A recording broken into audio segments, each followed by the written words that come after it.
Guys आज के इस वीडियो में हम लोग कक्षा 12 के फिजिक्स के सबसे महत्वपूर्ण जो लॉन्ग क्वेश्चंस हैं पूरी किताब के उसको देखेंगे। आप सभी लोग कुछ पढ़ें या ना पढ़ें, इन सभी क्वेश्चन को जरूर तैयार कर लेना। ये सभी प्रश्न आप सभी के बोर्ड एग्जाम में पक्का पूछे जाएंगे और ये आप सभी के बोर्ड एग्जाम को लेकर बहुत ही महत्वपूर्ण है। तो चलिए गाइस स्टार्ट करते हैं हम लोग। सबसे पहले स्टार्ट करने से पहले मैं चाहूंगा सभी लोग एक बार मां सरस्वती का स्मरण करें और सभी लोग लिखें जय मां सरस्वती। सभी लोग लिखें अपने कॉपी पर, अपने कमेंट बॉक्स में जरूर लिखें सभी लोग जय मां सरस्वती। अब देखिए गाइस मैं आप सभी लोगों के लिए एक नया लर्निंग प्लेटफॉर्म बनाया अल्फा इंस्टीट्यूट प्रो। अभी तक जो क्लासेज वगैरह चल रही थी अल्फा इंस्टीट्यूट पे चल रही थी, जहां पर 50,000 से अधिक बच्चे डाउनलोड किए थे। आप सभी लोगों के प्यार को देखते एक नया एप्लीकेशन, एक नया लर्निंग प्लेटफॉर्म बनाया गया अल्फा इंस्टीट्यूट प्रो, जहां पर आपको क्या क्या चीजें मिलती है ध्यान देना। डाउट क्लासेज मिलती है, असाइनमेंट, यूट्यूब की पूरी lecture, study material, PDF notes, test series, weekly test और फ्री कोर्सेज के साथ साथ में पेड कोर्सेज भी मिलती है। आप इसे इजीली प्ले स्टोर पर, गूगल प्ले स्टोर पे अल्फा इंस्टीट्यूट प्रो सर्च करके डाउनलोड करके इंस्टॉल कर सकते हैं। यहाँ पर ये सभी चीजें बहुत तेजी से अपलोड हो रहा है, न्यू एप्लीकेशन बना हुआ है, बहुत तेजी से यहाँ पे पूरे स्टडी मटेरियल्स में पूरे किताब वगैरह फ्री में अपलोड कर दिए जाएंगे। फ्री कोर्सेज में 11th की पूरी क्लासेज बहुत ही बेहतरीन तरीके से अपलोड हो जाएंगी। आप सभी लोगों के लिए काफी हेल्प करेगा। कोई डाउट होता तो आप माई डाउट्स में जाकर पूछ सकते हैं बेहतरीन तरीके से। यूट्यूब के जितने भी इंपॉर्टेंट लेक्चर्स होंगे वन शॉट वगैरह यूट्यूब में अपलोड कर दिए जाएंगे। असाइनमेंट, टेस्ट और वीकली टेस्ट इसमें होंगे। हालांकि अभी एप्लीकेशन नया है, ये सभी चीजें बहुत तेजी से ऐड हो रही हैं, बहुत ही जल्दी ये सभी चीजें ऐड हो जाएंगी। आप सभी लोग प्ले स्टोर से जरूर डाउनलोड कर लें। और यहाँ पर आप सभी लोगों के लिए एक शिखर बैच चला, इसे भी आप लोग ज्वाइन कर लें, जहां पर आपकी डेली क्लासेज होती है, डेली लाइव डाउट क्लास होती है, क्लास नोट्स का पीडीएफ के साथ में डीपीपी और असाइनमेंट दिया जाता है, और online test, memory chart, complete syllabus, theory plus important question के साथ में बहुत ही बेहतरीन तरीके से पढ़ाया जा रहा है। आप सभी लोग ज्वाइन कर सकते हैं। यहाँ पे सभी सब्जेक्ट पढ़ाया जा रहा है, इस बैच में सभी सब्जेक्ट पढ़ाया जा रहा है। आपको कोई भी ऑफलाइन कोचिंग जाने की जरूरत नहीं है। आपको ज्वाइन करने के लिए अल्फा इंस्टीट्यूट प्रो ऐप को डाउनलोड करके पेड कोर्सेज में क्लिक करके ज्वाइन कर सकते हैं, या फिर नीचे नंबर है 930-577-1375। कोई भी परेशानी होती है आप पूछ सकते हैं। एक बात ध्यान रखना, अगर आप ज्वाइन करते हैं तो आपको 8-10 घंटे मेहनत करना पड़ेगा मेरे साथ जुड़कर। करना है तभी ज्वाइन करना, नहीं करना है तो कोई जरूरत नहीं ज्वाइन करने के लिए, ठीक है। 10 घंटे कम से कम आपको मेहनत करनी होगी, क्योंकि समय बहुत कम है, जी जान लाकर आपको पढ़ाई करनी होगी, तभी आपका परसेंटेज आएगा, अन्यथा फिर नहीं आएगा। चलिए चलते हैं क्वेश्चंस की तरफ चलते हैं।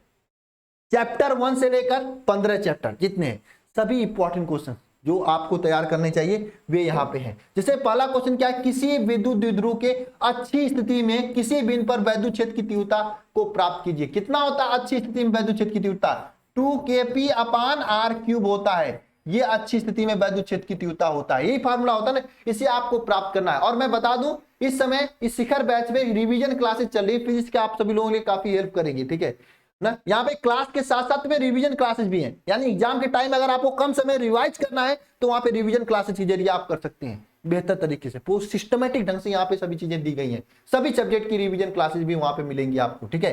किसी वैद्युत द्विध्रुव के कारण निरक्षीय स्थिति में वैद्युत क्षेत्र की तीव्रता आपसे पूछा गया है, तो निरक्षीय स्थिति में वैद्युत क्षेत्र की तीव्रता कितना होता है? kp/r³ होता है वैद्युत क्षेत्र की तीव्रता। ये दोनों डेरिवेशन करना है आपको। अगर आपको करने नहीं आता तो मैं आपको समझा दूंगा, बता दूंगा, आप बस एक बार बता दीजिएगा, मैं खुद करा दूंगा, आप एक बार बता दीजिएगा। नहीं आता है तो अगर कर लेते हैं तो बढ़िया बात है, समझे बात को, कर लेते हैं तो अच्छी बात है, नहीं करने आता तो मैं आपको करा दूंगा, मैं आपको बता दूंगा, कर लेते हैं तो बढ़िया बात है। नेक्स्ट देखिए, गॉस के नियम को उपयोग करते हुए आवेशित समतल चादर के वैद्युत क्षेत्र की तीव्रता की ज्ञात कीजिए। जरा कमेंट बॉक्स में कमेंट, आवेशित समतल चादर के वैद्युत क्षेत्र की तीव्रता कितना होता है? σ/ε0 या 2σ/ε0, ठीक है, कमेंट करिए सभी लोग। नेक्स्ट क्वेश्चन क्या है, किसी वैद्युत द्विध्रुव के अक्ष पर स्थित वैद्युत विभव का सूत्र स्थापित कीजिए। वैद्युत विभव का सूत्र क्या होता है अक्ष पे? V = kp/r² होता है, इसे आपको स्थापित करना है। समांतर प्लेट संधारित्र की धारिता के लिए सूत्र का निगमन कीजिए। धारिता किन बातों से किस तरीके से बढ़ाया जा सकता है यह आपको बताना है। तो समांतर प्लेट संधारित्र की धारिता का सूत्र क्या होता है? ε0 A/d होता है। किन बातों से बढ़ाया जा सकता है? आप यहां से स्पष्ट हो सकते हैं कि क्षेत्रफल बढ़ा के बढ़ाया जा सकता है और दूरी घटा के बढ़ाया जा सकता है। अनुगमन वेग से आप क्या समझते हैं? अनुगमन वेग के आधार पर ओम के नियम का निगमन कीजिए। नेक्स्ट क्या है, किरचॉफ के नियम को लिखिए। किरचॉफ के दो नियम था, एक क्या था, एक धारा नियम था, एक क्या था, उल्टता का नियम था।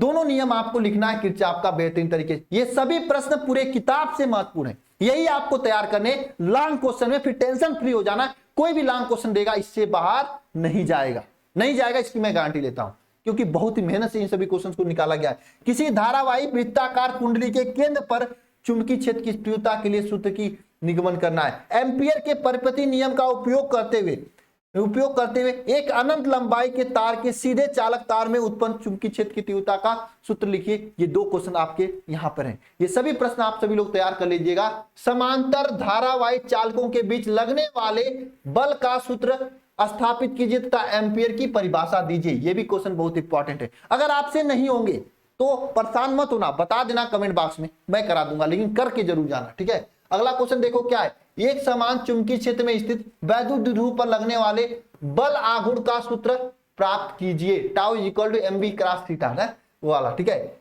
चुंबकीय फ्लक्स से आप क्या समझते हैं? चुंबकीय प्रेरण के सिद्धांत तो फैराडे का नियम लिखिए। धारावाहिक परिनालिका में स्व प्रेरण गुणांक का सूत्र ज्ञात कीजिए। ये सभी क्वेश्चन है। अगला क्वेश्चन ध्यान देना, अब सेकेंड फिजिक्स से, फिजिक्स पार्ट 2 से आप क्वेश्चन आएंगे। किसी गोली पृष्ठ,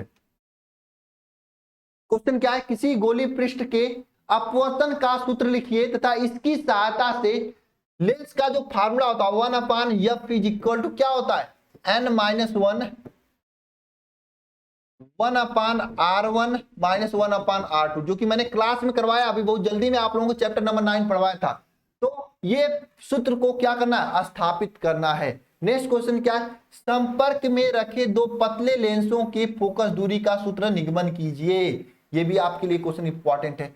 प्रिज्म के पदार्थ के अपवर्तनांक का सूत्र अल्पत विचलन कोण तथा प्रिज्म कोण के बीच के पदों में निगमन कीजिए। प्रिज्म के पदार्थ के अपवर्तनांक का सूत्र अल्पत विचलन कोण एवं प्रिज्म कोण के पदों में निगमित कीजिए। ये क्वेश्चन आप सभी लोगों के लिए है, ठीक है। अगला क्वेश्चन देखना, हाइगेंस के सिद्धांत द्वितीयक तरंगिकाओं के सिद्धांत की विवेचना कीजिए। अगला क्वेश्चन ये है। अगला क्वेश्चन क्या है आप सभी लोगों के लिए, ध्यान से देखना सभी लोग। हाइगेंस के द्वितीयक तरंगिकाओं के सिद्धांत के आधार पर तरंग के परावर्तन की व्याख्या कीजिए। पहले क्या, हाइगेंस की द्वितीयक तरंगिकाओं की विवेचना करना है और द्वितीयक तरंगिकाओं के सिद्धांत के आधार पर तरंग के परावर्तन की क्या करना है? व्याख्या करना है। तो कौन कौन क्वेश्चन है? पहला क्वेश्चन क्या है? किसी गोली पृष्ठ से अपवर्तन का सूत्र 1/f is equal to n - 1/r1 - 1/r2 को बताना है। संपर्क में रखे पतले लेंस के संयोजन के लिए फोकस दूरी ज्ञात करना है आपको। प्रिज्म के पदार्थ में अपवर्तनांक का सूत्र तथा अल्पत विचलन कोण के सूत्र को निगमन करना है। हाइगेंस के सिद्धांत द्वितीयक तरंगिकाओं के सिद्धांत के आधार पर द्वितीयक तरंगिकाओं से विवेचना करना है। हाइगेंस की द्वितीयक तरंगिकाओं के सिद्धांत के आधार पर तरंगों की परावर्तन की व्याख्या करना है।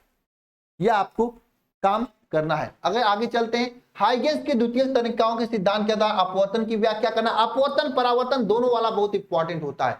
अब देखो, यंग के द्विस्लिट प्रयोग के से द्वित फ्रिंज की केंद्रीय फ्रिंज की दूरी तथा दूरी के लिए व्यंजक कीजिए तथा इसकी सहायता से फ्रिंज चौड़ाई का मान ज्ञात कीजिए। देखो कितना अच्छा क्वेश्चन है, पढ़िए सभी लोग एक बार। ये क्वेश्चन सभी के सभी इंपॉर्टेंट है, नोट कर लेना, वीडियो को लाइक करके रख लेना। जब भी चैप्टर पढ़ना है इन सभी क्वेश्चन को बार बार लिख के प्रैक्टिस कर लेना। नहीं आएगा तो हमसे कमेंट कर देना, हम आपको सभी क्वेश्चन का एक सीरीज बनाकर 10-12 घंटे, 8 घंटे, 10 घंटे में पूरा एकदम एक वीडियो बनाकर दे दूंगा आपको। क्वेश्चन क्या है? यंग के द्विस्लिट प्रयोग में किसी द्वित फ्रिंज की केंद्रीय फ्रिंज से दूरी के लिए व्यंजक प्राप्त कीजिए तथा इसकी सहायता से फ्रिंज की चौड़ाई का मान ज्ञात कीजिए। यह है। एक पतली झिर्री से, नेक्स्ट क्वेश्चन क्या है? एक पतली झिर्री से प्रकाश विवर्तन का कारण तथा विवर्तन प्रतिरूप बनाइए तथा इसकी व्याख्या कीजिए। यह होगा। अब देखो नेक्स्ट क्वेश्चन क्या? प्रकाश विद्युत प्रभाव से संबंधित आइंस्टीन का समीकरण लिखिए। बोर के परमाणु मॉडल की व्याख्या कीजिए। बोर के परमाणु मॉडल की व्याख्या कीजिए। हाइड्रोजन के लिए ऊर्जा स्तर आरेख तथा स्पेक्ट्रमी आरेख में लाइमन श्रेणी, बामर श्रेणी, पास्चन श्रेणी की उत्पत्ति तथा उनके नेक्स्ट कहा?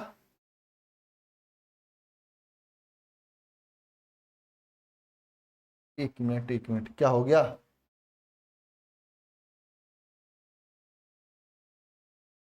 यही क्वेश्चन चल रहा था ना कि हाइड्रोजन परमाणु की निम्नलिखित ऊर्जा श्रेणी का आरेख और स्टीरियो आरेख बनाइए तथा लाइमन श्रेणी, बामर श्रेणी, पास्चन श्रेणी, ब्रैकेट श्रेणी, ये सभी के बारे में आपको बताना है। संक्रमण में श्रेणियों की किस में से कितना आता है। जैसे लाइमन में आनंद से नंबर 1 में आता है, आप लोग ऐसे बनाए होंगे ना श्रेणी, जब पढ़ेंगे तो लाइमन के आनंद से नंबर 1 में आता है, लाइमन बामर, इसमें आपको ये बताना है। ठीक है, नेक्स्ट क्वेश्चन देखो, पीएन संधि डायोड अर्धतरंग दृष्टिकारी के रूप में कैसे प्रयुक्त किया जाता है। नंबर 1 क्वेश्चन, सरल परिपथ बना के इसके कार्य विधि में निवेशी तथा निर्गत वोल्टता के बीच अंतर को दिखाइए। ये क्वेश्चन हो गया।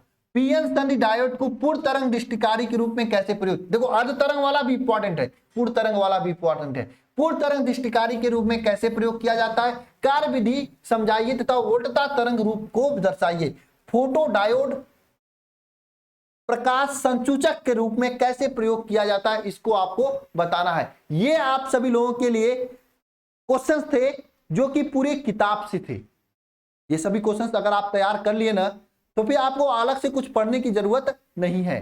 ठीक है, आप सभी लोग क्वेश्चंस को जरूर तैयार कर लीजिएगा, अच्छे से तैयार कर लीजिएगा, बढ़िया से तैयार कर लीजिएगा। सभी क्वेश्चंस का स्क्रीनशॉट ले लीजिएगा, मैंने पूरा स्टार्टिंग से वीडियो रोक रोक के स्क्रीनशॉट ले लीजिएगा। क्वेश्चंस नहीं आएंगे तो मैं जिंदाबाद हूं, 10 घंटे 12 घंटे का वीडियो मेरे लिए कुछ नहीं है, बहुत सारे यूट्यूब पे पड़े हुए हैं, जाके देख लेना।